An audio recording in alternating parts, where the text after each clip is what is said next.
Hello guys, welcome to the Yoruba place. My name still remains Kilani Bashiru Motoyosi.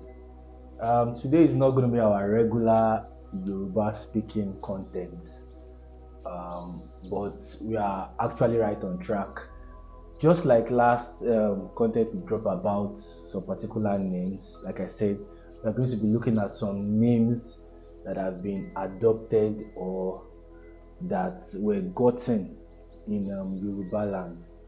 And on this episode 2, we are going to be talking about some names that were adopted from other culture into the Yoruba culture, and mostly from the English side, from the English speaking country, and from the Portuguese speaking country, that's Brazil.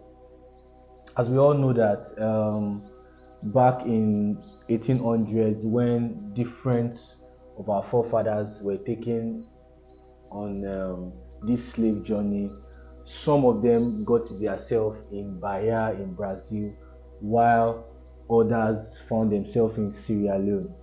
And if you check previous of my content on this page, you would learn where I talked about these particular cultures, that is the Brazilian and the English speaking part of it, where I talked about a proverb which says Aguda Ojelabe Gesi Iṣẹ́ ọwọ́ wa làwa ń jẹ. The Agudas are mainly the people that came from Brazil.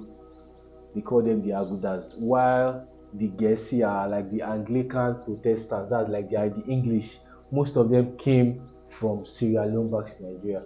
So after the abolishment of slave trade, people started beginning to like find their roots, and we have like different sections of Yoruba people that were moved to this Sierra Leone and Brazil.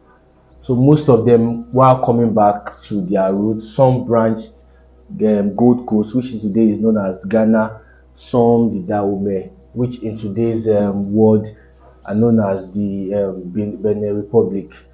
Now, we are going to be looking at these two names and the two aspects, the English side and the Brazilian side. In this English side, you hear names like Ransome-Kuti, you hear names like Abat Macaulay, you hear names like Macaulay Wright, you hear names like Bank Anthony, you also hear names like Rhodes Vival. This name were not just gotten from the Yoruba dictionary or the Yoruba language, because there's nothing like that in the Yoruba culture. We call these names double-barreled names because they are conjoined together. So they pick a name from the English side and they pick maybe their own particular Yoruba name, then they conjoin these names together to make it like become one.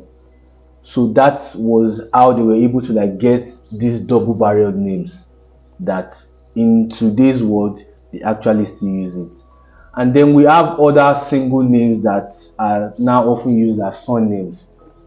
In this English section of the names that were adopted, we have Savage, we have Lawson, we have Lawson, we have Brightweight, we have Craig, we have Coca.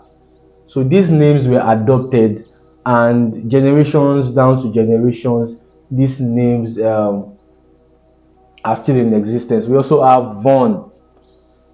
Yeah, we have Vaughn and so on like that. So that is like the aspect of names that were adopted from the English speaking part into the Yoruba culture.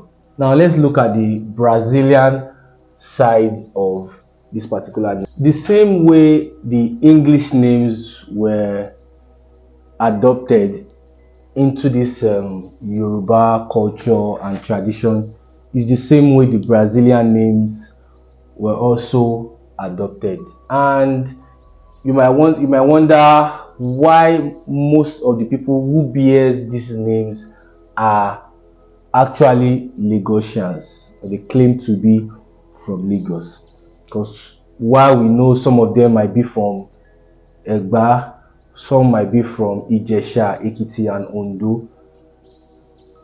After the abolishment of this slave trade, most of these people found themselves back in Lagos because that was where they bettered, that is their sheep, and they just began their lives like that. Most of these Afro-Brazilian houses you see in Lagos today and practically across the Yoruba states were built by those that came from this Portuguese-speaking country, that is the Brazil side.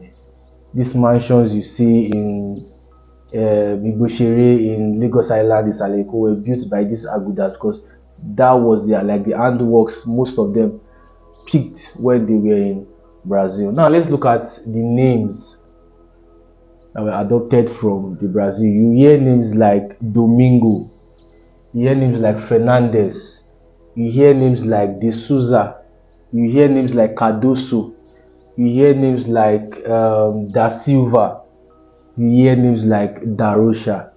So you see these particular names were adopted from that Brazilian culture. Most of them actually came far as that Bahia in Brazil. And you know, in slave trade, some of them that were taken from childhood might not even remember their names that they bear in Nigeria before they were taken abroad. So most of them just adopt the name of their masters, or while some adopted that name maybe when they started mixing with these Brazilian people. So that was how, or that is how these names were adopted. Going forward, we also have names, that is these double-barreled names, these English names that were adopted and they were conjoined together in Yoruba land today. That is, this one is not now from the English or the Brazilian or whatsoever. They were adopted or they were created by we ourselves. And how did this become? For instance, if a wife doesn't want to stop using her father's name and also wants to use her husband's name, she can pick her father's name and her husband's name and co-join it together with an hyphen. So you have names like Afolabi Brown, you have names like Abayomi Wealth, you have names like Lawson John. So practically all these names were not from the era of the 1850s, 1890s. They were invented by the locals to make such name known.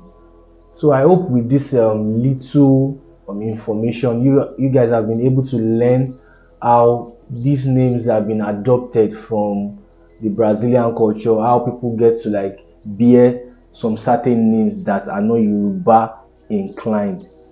So you can follow us on Twitter, follow us on Instagram, follow us on TikTok at For The Culture Always. The name of our handle will be written on your screen. And also subscribe to our YouTube channel and share our posts.